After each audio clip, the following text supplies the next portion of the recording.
দেশের মানুষের সার্বিক কল্যাণে সর্বশক্তি নিয়োগ শক্তি দিয়ে যেন বাংলাদেশকে একটি শক্তিশালী ও আদর্শ রাষ্ট্র হিসেবে গড়ে তুলতে পারি।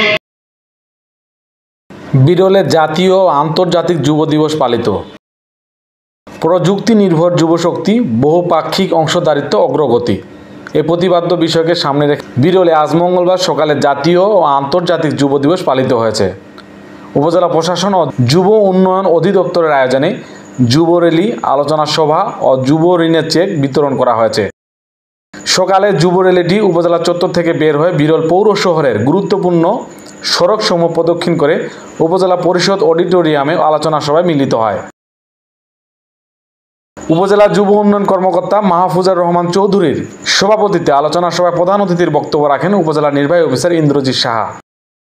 বিরল আদর্শ উচ্চ বিদ্যালয়ের সহকারী শিক্ষক দেদীপ্ত সরকারের সঞ্চালনায় আলোচনা সভায় বক্তব্য রাখেন উপজেলা প্রকৌশলী আনোয়ার হোসেন, বিরল থানার এসআই আমিনুল কবির, ইসলামী আন্দোলন বাংলাদেশ বিরল উপজেলা শাখার সাধারণ সম্পাদক মামুনুর রশিদ মামুন, বৈষম্য বিরোধী ছাত্র আন্দোলনের বিরল উপজেলা শাখার সাবেক প্রধান সমন্বয়ক মোকাম্মল হোসেন প্রমুখ।